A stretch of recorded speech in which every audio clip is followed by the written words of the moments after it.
This week, I will play the role of Jack Daniel. Get off my lawn! Then, we're going to interview Chris Roberts from Acalvio Technologies even. I can't talk with this beard in my mouth. You can't talk without the beard. Mark Dufresne from Endgame will come on and talk about why signatures suck. In our stories of the week, hold on, I got to put my glasses on here.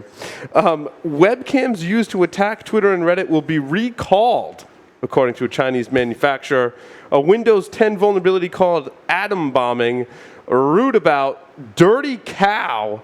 Hacker team scores $100K for hacking a Nexus 6P in a mobile phone to own. The biggest threat facing our nation right now is an election night hack, according to some. According to some others, Who is this some? It wasn't Russia that hacked us. It was the Obama administration that hacked the election.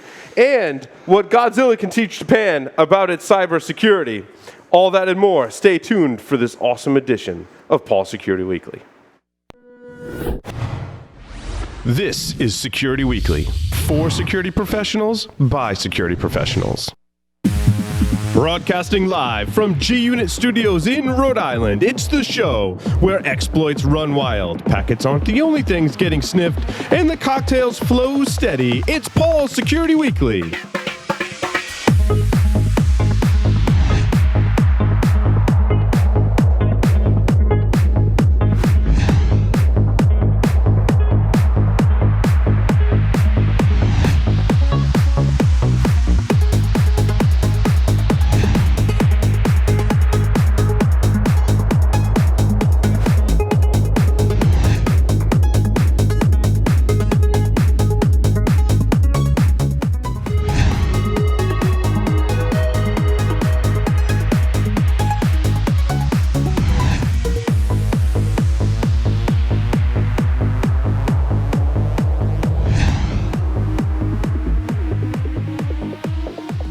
Security Weekly is brought to you by the SANS Institute, the most trusted source for computer security training, certification, and research. Visit SANS.org to explore the full curriculum and latest training offerings.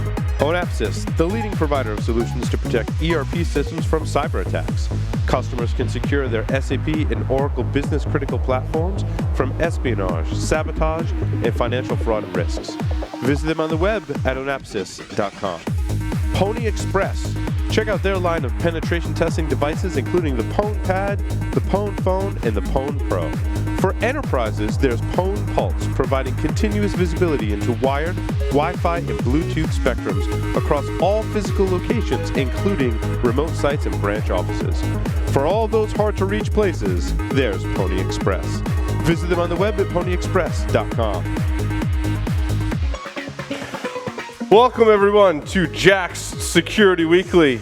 I'm your host, Jack Daniel.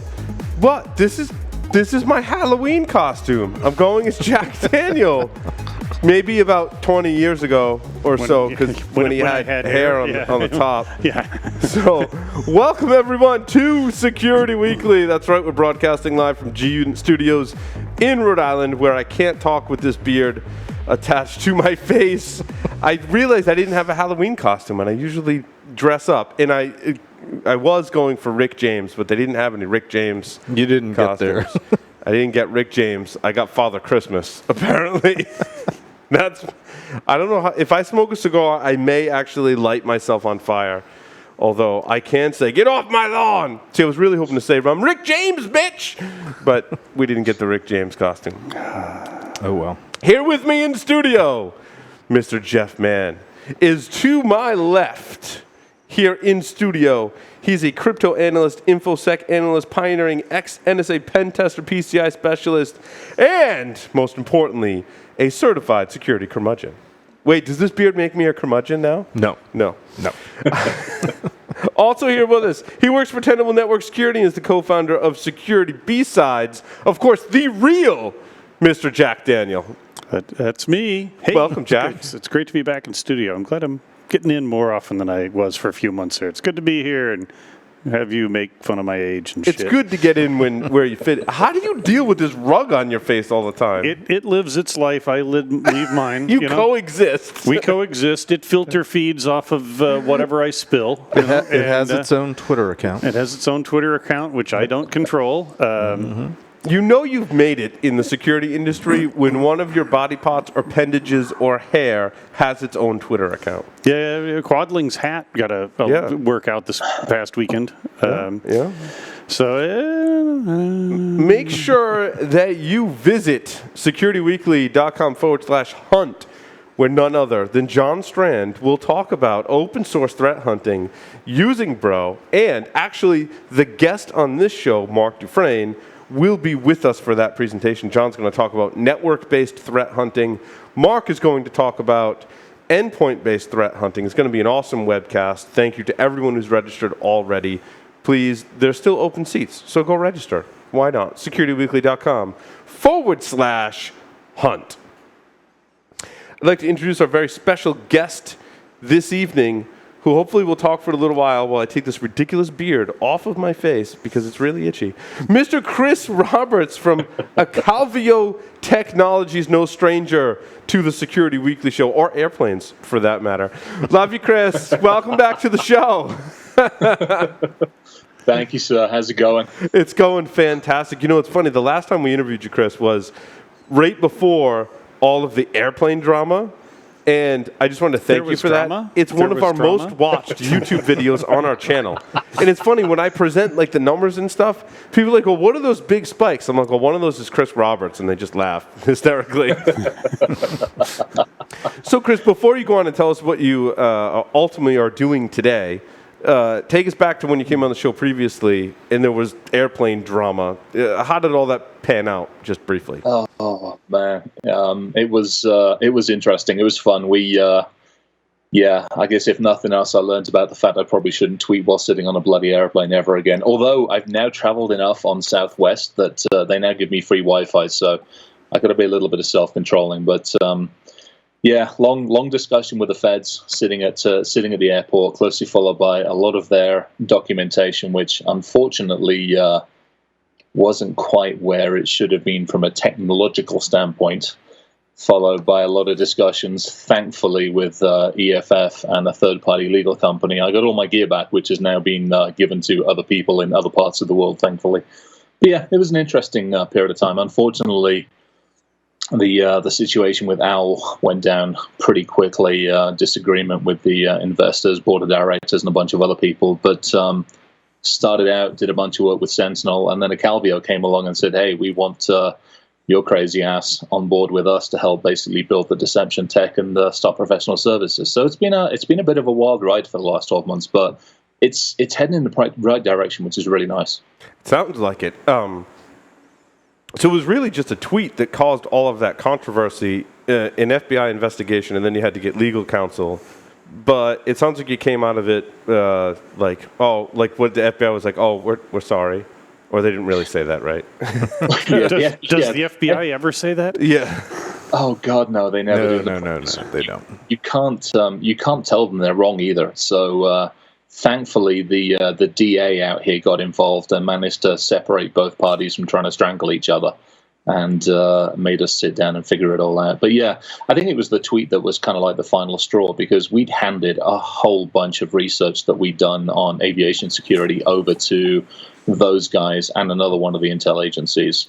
And we'd handed it off to, obviously, the two major plane manufacturers who'd done nothing about it. Same thing with the entertainment stuff. They'd done nothing about it. We had some stuff that, obviously, I can't talk about that we'd done to prove that we were capable of doing what we said we could do. And unfortunately, once EFF got involved, rightfully so, they said, shut the hell up and stop talking to the media, which is what I did. So being able to defend yourself gets kind of tough at that point. Yeah. Okay, that explains a lot. Now, a lot of us travel on airplanes and are very concerned about the interconnected systems on the airplane. And I see a lot of conflicting reports, Chris, about connectivity in airplanes. I'd imagine you're somewhat removed from it today. But have you seen any indications that the security of the networks inside of the airplane, that we're on the upswing there in terms of being more secure? You know what, to your point, I've been fairly removed, and I've not touched it much. We've gone back to other transport, basically the ground-based stuff, so I don't get yelled at quite so much. Mm-hmm. I have heard through the grapevine that the Airbus guys and the Thales guys are doing something. I've not heard much out of Boeing whether they're doing something, and Panasonic's this black hole that everything disappears in and nothing really comes out. So I've heard a little bit that stuff has been done. I've heard that there's conflicting results from various people on the pilot side as well as on the security side that say yes, it's possible, no, it's not possible. I'm like, well, guys, we did it. Therefore, figure the shit out. Mm-hmm. Hey, I just was struck by something. Did you ever hear anything? I wanted to ask if you've hear anything about the Brazilian commuter, the Embraers. Because those are my new favorite planes. The 190s are. There's more leg room. The propeller ones. Yeah, no, not propellers. The turbojets. No, they're real planes. As a matter of fact, they're more real planes than Airbuses in some ways. So there was some laughter there when I said Embraer. Yeah. What is an Embraer? Is that a type of aircraft? Yeah, it's a manufacturer. It's the so if you get under like the 717 Boeing, which Here's is an where MD, Paul's beard goes up in flames. you get into the snowmobiles, the Canadairs, which are formerly Bombardier, or Embraer, is Brazilian, and the 190 extended range. The new ones are more comfortable, more hip room and leg room than any of the Airbus or Boeing until you get into the expensive seats. So I like flying them. So go ahead and tell me that I should be terrified when I fly them, Chris. Go for it. No, I think it's some of the stuff is definitely better. Absolutely no two ways about it. So yeah, I mean, I'm still flying with a couple of airliners. There's a few that don't let me anywhere near their planes these days. The Embraer jets and the Bombardiers and actually some of the Lear jets and stuff, they tend to get issues when you start putting in more tech. It's the same issue we have today. You start adding IoT devices, you start adding embedded devices, you start adding back-of-seat devices. You give people more tech on the plane, and you forget that an air gap actually should be a bloody air gap, and maybe off-the-shelf stuff isn't quite as good as it should be, or secure the bloody stuff and then put it on the plane. Unfortunately, doesn't always follow.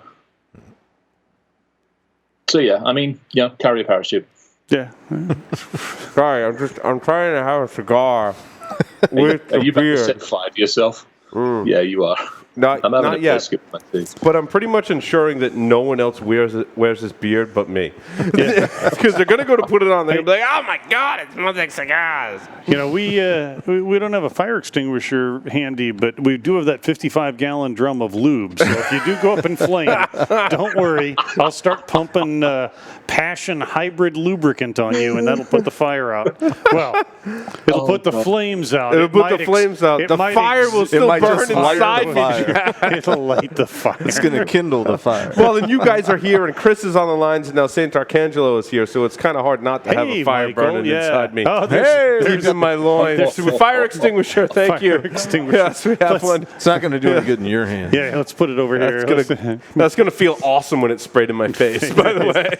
Let's try. Good thing I have these protective glasses on that protect about 20% of my eyes. Sorry, Chris, where were we? Oh, I don't know. I think we've done planes. We were talking about you not hacking airplanes anymore, I think, is where we were leaving off. One, yeah. And I think you're probably very excited that we're going to put that topic to bed. And so now, when did you get all your gear back? Oh, gosh. I got that back probably first, second quarter this year. Got the laptop back, got the iPad back, got all of my hard drives back, got everything else back. At which point in time, everything went to Craigslist and was given to friends. And I think my daughter's running around with the iPad, and various other friends and family are now running around with FBI embedded hardware floating around. Bless them. So the panel van's following your family around. Is that because you were worried that the FBI had Trojaned your gear, or was it just so much time had passed, you'd already replaced the gear, and you had no use for your previous gear? I didn't trust the fact that they'd had the gear for so long, and they A, weren't able to get into some of it, and B, there's a lack of trust there, should we say. John, I'm surprised you didn't give it to our mutual friend John McAfee. He would have appreciated it.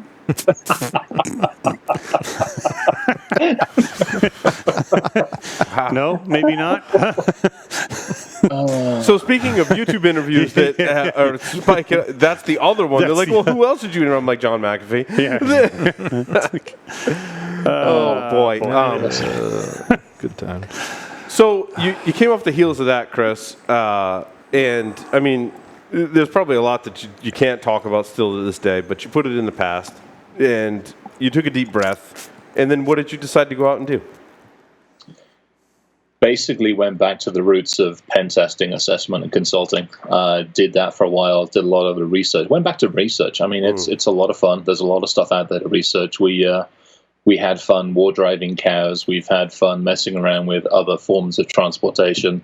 I just gave a talk up at I heard about your talk about, what was it called? About the cow thing, the cow milking stuff. We talked about it on the show. All your Wheaties belong to us. Yes. Tell us about that. I mean, is that really essentially an Internet of Things device that's connected to a cow that's vulnerable? Yeah, it was awesome. Jesse and I sat down for a while, and we're like, okay, people aren't paying attention. People are so fixated on technology. How do we get the average person to pay attention? And we're like, well, screw it. Take food away from them. Take heat, water, and light, and let's just take their food away. So squirrel moment one night, started looking at cows and started looking at milking machines. Realized that most of them are running on Windows XP with 3389 open. We're like, okay, we can write an embedded routine for this. And then started hold on, it's a cow. I'm really afraid to ask this question. Did you in fact acquire a milking machine? We acquired the virtualized environments to be able to abstract our results across a milking machine. Oh, thank God. Is that the right way of saying it on there? Rather than turn around and saying, hey, we own about 100 milking machines in the Netherlands, we'll just say we acquired the virtualized environments? Yes. Yeah, that's probably a better way to say it. I guess I can see Larry wanting a milking machine. Yes, for reasons which we cannot repeat on air. Yeah, but everybody that's listened anybody that's listened more than once knows what we're thinking. So, Chris, it sounds like the point of your talk, though, was not to highlight necessarily vulnerabilities in milking machines, but to talk about how people don't pay attention to embedded systems in IoT. Is that correct? Yeah, that's pretty correct. And it's like, okay, at most there's 8% of the industry that's listening. What the hell do we do to get the other 92% to pay attention? You're on 11 years of this. We're on 20 plus years of DEF CON, and we're on goodness knows how many years of B-sides, and yet we still have the same issues. So I was trying to find the earliest reference to an embedded system that someone said was vulnerable. Because now you and I, Chris, and many other security researchers, people in the security community have said, hey, before IoT came about, these embedded systems are really vulnerable. Then it was like, okay, you want to call it IoT, fine. IoT systems are really vulnerable. Now all of a sudden the internet, a portion of the internet goes down last Friday, and everyone is talking about the dangers of IoT.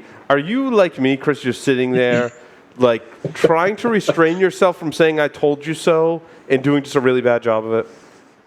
Yeah, I've done a bad job of it. I've said I told you so a few times, along with the lines of okay, this is just the beginning, guys. I think I just saw something come out today that they reckon there was about 1 terabit worth or 1 terabytes worth of data per second. It was a shit ton load of data. I'm like, guys, we're about to throw another couple of.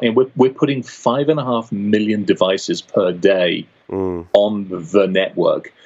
And then one of the other talks I just gave was all about nanotechnology. So now we're shrinking the shit down to a molecular level, about to inject it into our bodies. I mean, we haven't learned in the last 20 years, let alone what the hell we're about to start doing with ourselves. It's going to get kind of interesting.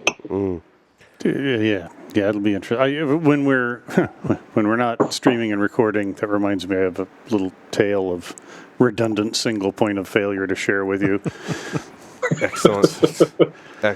The phrase redundant single point of failure has been bouncing through my head for the past week because it's like DNS works really well in a distributed environment, so let's dial our TTLs for our website down to 1 minute because we have such dynamic content and have both our primary and secondary with the same freaking provider. So, and it's like some of my silly project websites, whatever. Yeah. If you happen to be trying to make a living from shit, maybe you should do it right.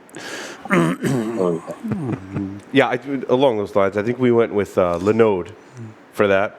And they're like 5 or 6 levels deep in DNS. You can get like 5 or 6 of them, and they're just geographically located all over the world. So, yeah. But part of the battle was we keep doing shorter and shorter TTLs, and if you've got a static site, there's really no point in having 1 minute, unless you're doing, fast flux for your botnet command and control or something.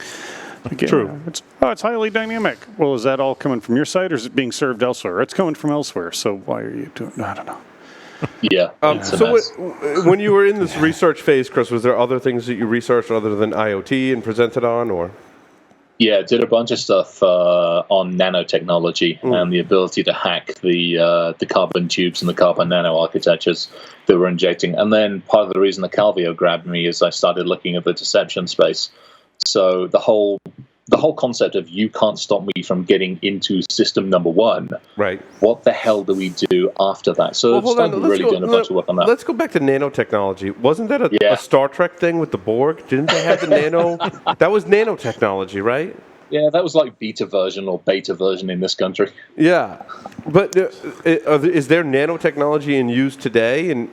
Oh, yeah, totally. And there's a communications method for it? I'm just not familiar with that technology. Yeah, there's a molecular communication methodology for nanotechnology. And actually, you can buy an Arduino kit that costs about $100, and you can actually do molecular communication. It's freaking awesome. Really? Yep. And so, are you injecting that into your pets and stuff and, DDoSing your pets, or? Oh, yeah, I'm working on it. Poor dog's going to be sitting there like, what the hell are you doing to me now? Or he's going to be in really great shape because you're going to put nanotechnology in him, and he's going to be like super dog. That'd be awesome. I told you I'd teach you how to play dead. Yeah. Exactly. Wow. Well, that's pretty amazing.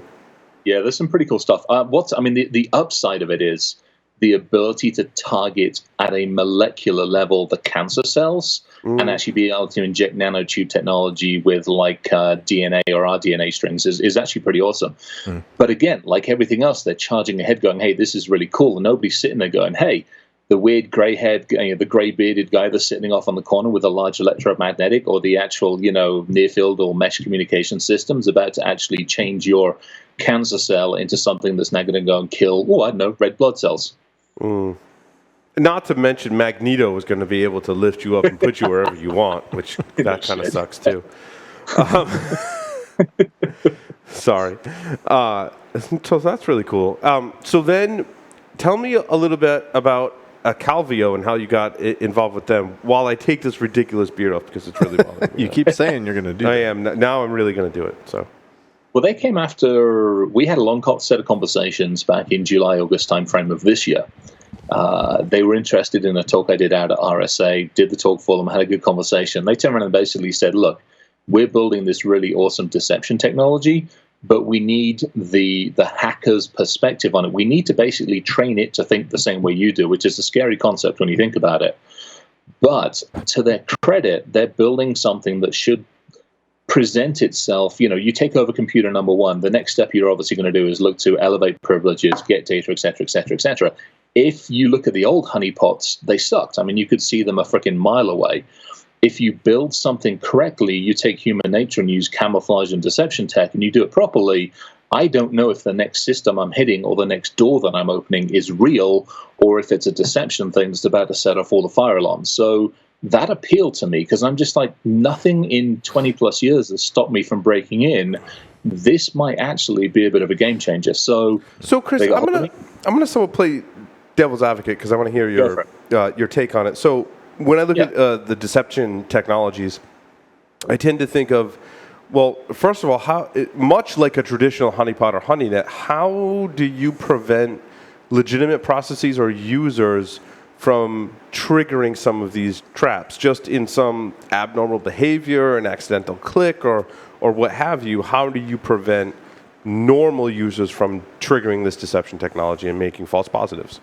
I think it depends where you put it. If you start putting breadcrumbs inside the user's computer, you're obviously going to have false positives. If you start putting separate systems out there, so you put a lure out there that represents an FTP, an SSH, or a port 80 site that you can actually project out using sensors, the average user is not likely to hit that. Now, the other thing is as well, if I drop something into a registry or on the user's computer, I put like a secondary set of registry entries for another user account, your average user is not likely to be going through and looking to see if they can crack the admin credentials password that maybe I dropped a hash file in there.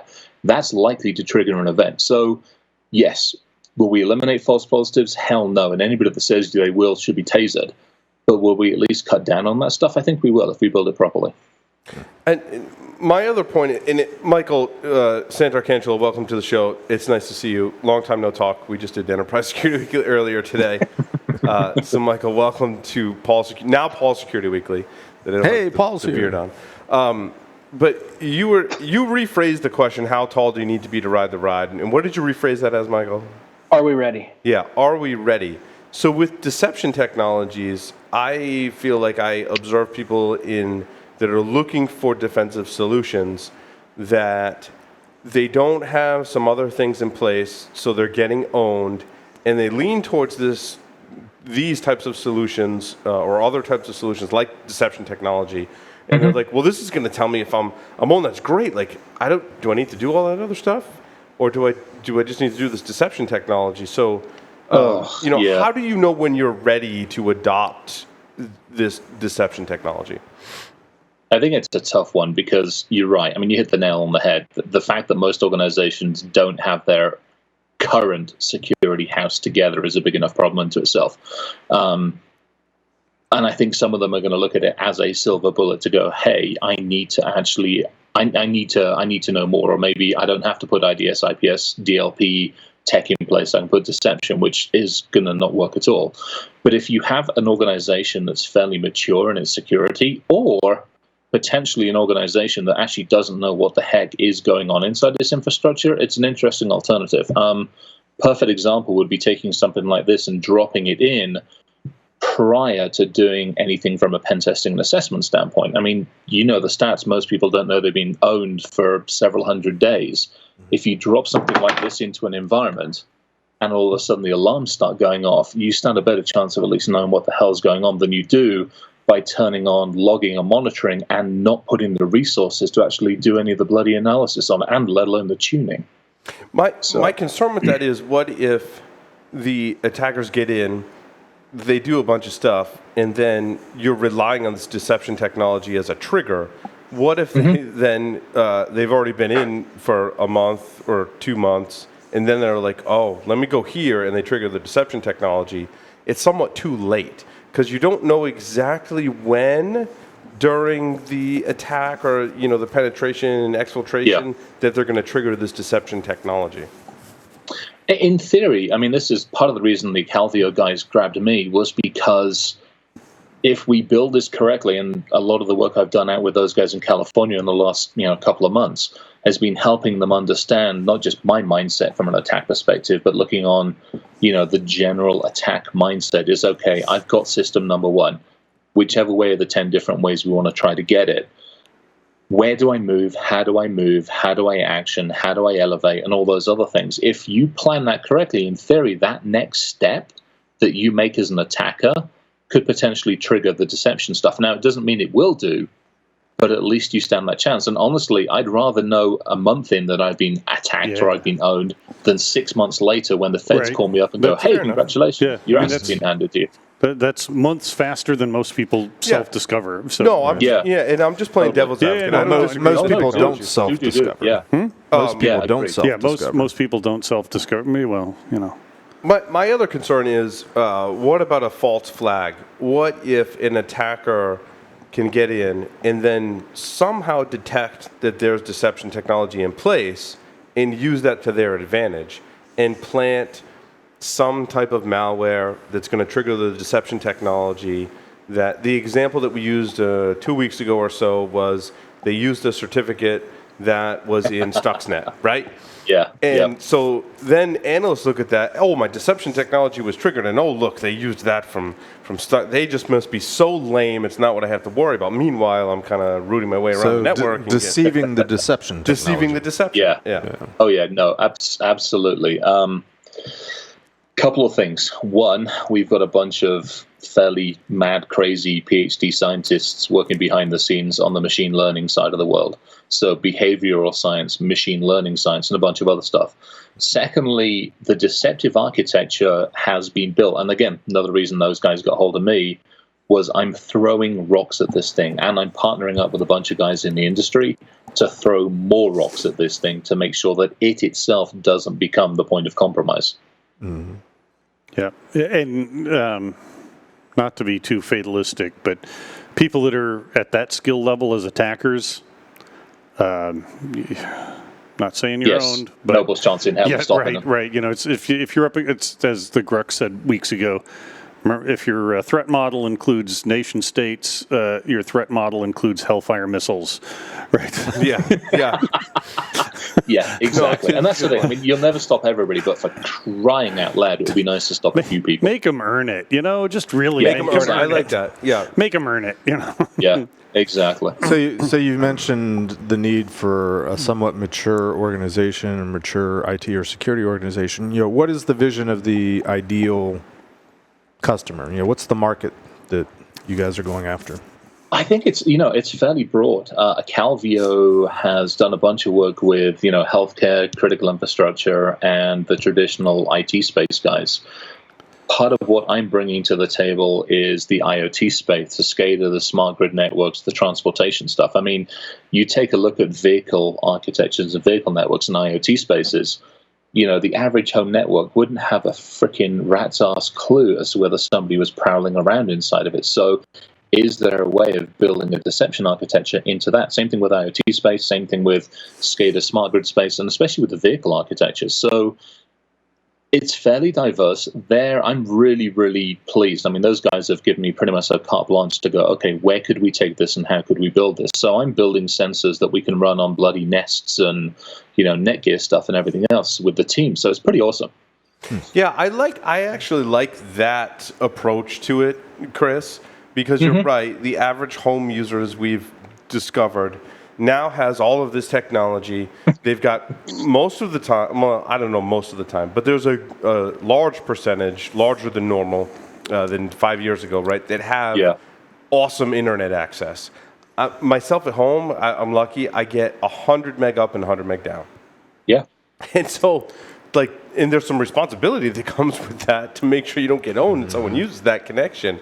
But now in the home, we're going to talk about a story in the stories of the week that there's a shower head that connects to your Wi-Fi that tells you about your water usage and connects to your smartphone so you can monitor your water usage in the shower. I mean, that is how ingrained this technology is becoming in the home. Now, I'm not saying people are going to adopt that, but I imagine people will, actually, in certain states in the country that are very concerned about the environment and how much water they use. Water rights in the Western U.S. are a big deal. This... there are a couple of things thinking about this. A lot of the defensive technologies, we talk about how to fix IoT, live long enough and it still won't be fixed. But there are things like what you're talking about, Chris. If you instrument, I don't know, man, I hate to sound idealistic and shit, but those of us that play with stuff and have some vague clue, if we had detection technologies and shared data, your average consumer is not going to, I jokingly said on Twitter last week, it's easy to solve this IoT botnet crap. Just, put restrictive ACLs on your firewall and implement appropriate QoS so that, your DVRs and your Nest doesn't have any more bandwidth than it needs to do its job. That's easy, right? And the thing is, that's more likely to happen than them actually selling us solid shit. But I'm glad you added that curmudgeon thing, because when you said idealistic, Jack, you really had me worried. I was going to have to put my beard back on and yell, "Get off my lawn!" If we get technologies that allow some of us to be, canary, to be oh, hey, this is wrong, and share that information, maybe we can, detect things, detect attacks, detect devices that are garbage. Because we've talked about this before, Paul. There are those of us that love toys and have, how many different network segments in our houses? There's the lab segment, there's the segment for the kids, there's the segment for the one computer that your wife uses, there's the segment for the, there's the wireless segment that you let your neighbors jump on and mess with them. And, Yeah. Right. But that's not your average home user, right? The average home user has that piece of garbage thing from their ISP with default credentials. Yep. Yeah. In people that are not like us in this, like they don't care, like, and a lot of people rely on, like I went to my mom's house and I had made a recommendation for her to buy a new wireless router. It was a TP-Link something. It was like a really nice AC router. And it was sitting there in the shrink wrap for like, and I forgot about it and I was over there. I'm like, this has been sitting there for like a month or two. I'm like, what are you doing? I'm like, I'm ripping it open. And I ripped out all her old Linksys gear. She had a WT54G, a WT54GL, like the old crappy stuff. Ripped it out, put that in, and upgraded the firmware. Even though they said it was beta firmware that fixed some security issues. But I'm like, I'm going with the beta firmware. I'm taking my chances. And but your average, I mean, she was just, I was there, right, to do that stuff, and not everyone. Right. Has access to to that, or people that will go do that. And I buy TP-Link gear, but they're famous for not having encrypted administrative interfaces, so make sure you restrict what can get to them. I don't know if the wireless gear does, but I have a bunch of switch gear that is... Stop it. But, back to and what I was you're pressed for talking time, about, so Chris. I'm like, I want to put custom firmware on them. I'm like, my kids are like running around destroying the house. Right, destroying I was teaching them about firmware and stuff like that, but I didn't have time to put, do the open word on but it. If we've got tools that can help us, like, something went wrong, or something hit something. Let's see what it is, and those of us that are interested, or who can dig in, and maybe we can, I don't know, not head off the next Mirai botnet, but we can maybe. Know it's coming, and then once again, we can say "I told you so" after everybody ignores us. But because nobody's going to fix anything ever. God damn it! But I hope I don't have the. There's the Jack we know. When I did talk about DDoS stuff, right? But also in my talk, which probably frightens me more than anything in the realm of this discussion right now, is I talked about the serious privacy concerns that we'll have because all these devices are vulnerable. And now I'm like, crap, like, am I going to be in an I told you so situation with the privacy of these devices? And this has been yes, you will. exponentially like amplified because of voice technology. Now we've got these things like Alexa, Google has one. You can control through Siri, the Apple HomeKit, right? People are going to know how many milking machines you have in your house. That's right. In which version, how often they're used, what they're used for, how big is the thing they're milking, the whole thing. Or how little. So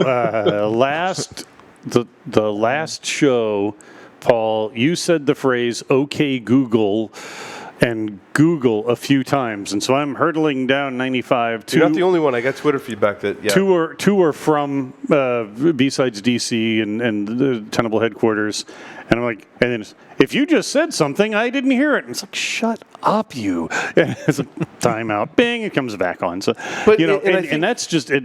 That's frightening. It's like, but I think then maybe what I surmised in some of my presentations, Chris, was people would start caring and want to adopt technology that is secure, but also technology is going to help them be secure. So I think deception technology probably has a play in the home, and I think we're on the cusp of that. I disagree with that because I don't see the average consumer ever caring about any of this, really. Well, it's not necessarily that they will care. I mean, there's a couple of different plays on this one, if you think about it this way. You look at, perfect example, I'm moving house in a couple of weeks' time. The internet that's coming into the new house can come bundled with a security system. I'm like, okay, so you're bundling a security system with this. How are you building it? What do you do? What are you putting on? Oh, we're putting cameras.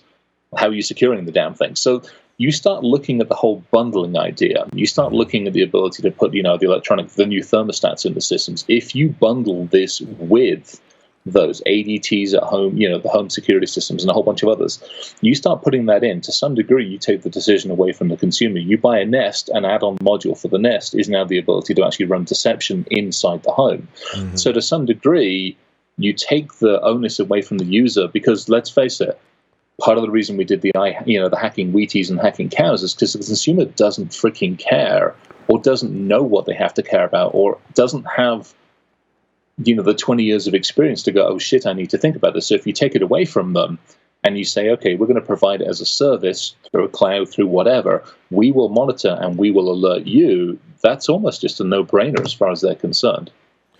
Well, yeah, I agree. I was thinking about, it's not the consumer, but the ISP that's dropping the boxes in. Totally. They're going to be concerned, especially as ISPs IoT don't care. ISPs do not care about security. No, they don't care about security, costs. But they'll care if enough of their devices that they've dropped in houses across their region are being used for DDoS purposes. Nope, they don't care. Because I surmise... Unless they're being used to DDoS the ISP themselves. Right. I surmise that a lot of the devices that comprise the Mirai botnet were ISP-owned devices. And I know that because I did the research like 3 or 4 years ago. And there's a ton of systems 3 or 4 years ago. Do we need legislation? Do we need regulation? Yeah, here we go. We're too sober. Hey, Chris. We're too sober to talk about legislation. No, Chris. Let me just put out 2 words, and I'm just going to duck. Software liability. I think we lost him. I think we lost Chris. Oh, no, we lost. Well, see, that's it. I just said software liability, and he disappeared from the internet. Disconnected. Boom. Just merely bring that up, and people start dropping off the internet. So ISPs don't care, Jeff, and that's the research that I've done and what I've observed. I know they don't care today, but are they going to get to the point where they will care because of maybe? But I think consumers might get there first, and here's why. Because if you watch my presentations 4 years ago, which gives me the liberty to say I told you so, which I'm really trying hard not to say, but you're forcing me into it. But you say every week. I say every week anyway. What I surmised was, if you've ever watched the movie Idiocracy. Is it Idiocracy? Yeah. Right? Yeah, it was. By the way, everybody in the world, that's not supposed to be a how-to guide or a documentary. Knock it the fuck off. It's going to be a documentary, right? If you notice when he's watching TV in Idiocracy, right? And can you name the show that is the most popular show on TV in Idiocracy? Ow My Balls. Ow My Balls. Right. And it's just a whole show about people getting kicked in the balls. Now, when he's watching the show, there's this giant TV, but the viewing screen is really small because surrounding the Ow My Balls show is all of these advertisements. Yeah, it was like Yahoo toolbars and ads, and it was horrendous. And what I think is going to happen with all these IoT devices, since they're devices that we interact with as humans to accomplish a task, if the attackers can do so, they're going to put ads on it. Why are they going to do that? Well, we have a track record of that because when you used to browse the internet with Internet Explorer and you had 8 million toolbars and all these porn ads popping up all over the place. Tornadoes, yeah. People were like, oh my God, I need antivirus software. We need to fix this problem. So the demand for fixing all this is going to come from advertising.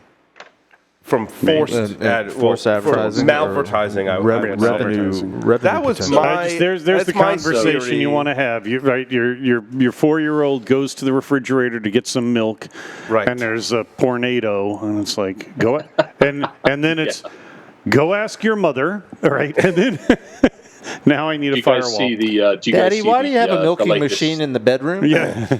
Yes. Do you guys see the Apple keyboard that finally got released today? Oh my God! How long do we think it is before you get either porn pop-ups on that new little bar of theirs, or before you start getting paid adverts on there? Yeah, I agree. I think it's a definite. Wait, it's only this big. If you get porn there, I mean, you'd have to squint. It's just a Jack would need his It's glasses. a porn enhancement. Maybe it can circle into the bottom of the keyboard, and I don't know. Maybe it'll warm up. But also, I think that the touch bar, as they're calling it, It's a bad touch. ridiculous. It's like, let's put something in the what most would be awkward useful? place to touch on the You know thing. what would be So you handy to can't put up there, right? You know, an escape key would be handy to put up there. Yeah. Oh, no shit, yeah. That'll be a dongle they'll come out with in a couple of Yeah, weeks.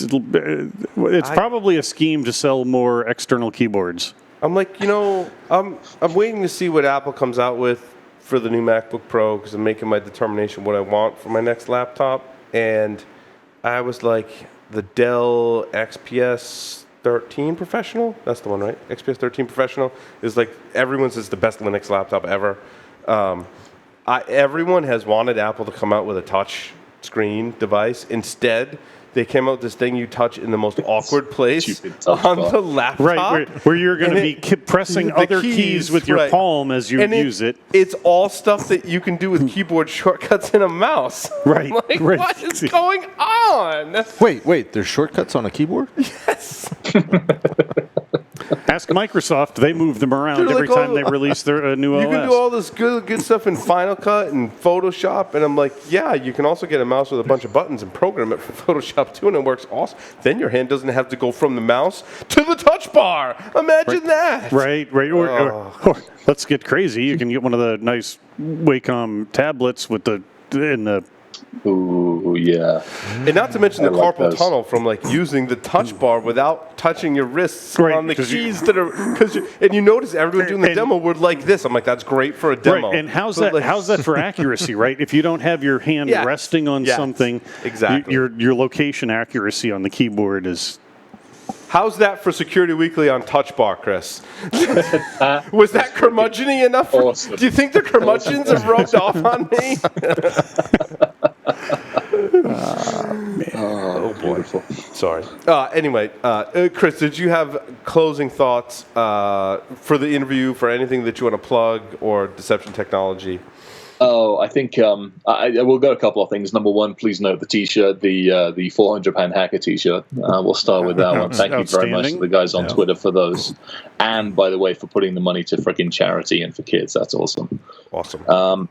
It's awesome. I'm kind of I'm in a good place. Acalvio has been pretty good. I get the remit was 50% of your time you get to do research, so it's kind of hard to turn that down. Hence the reason with the nanotech and now some fun stuff that we're putting out there. So. Sweet. No, as always, it's freaking awesome being on the show with you guys. You guys rock. Awesome. Chris, thanks so much. It was nice to catch up with you, and I'm glad it's all positive now, so thanks for coming on the show. Yeah, thanks for having me. Take it easy, guys. See ya. You too, Chris. Thank you. Take See you, care. Chris. Take care. Ta-da.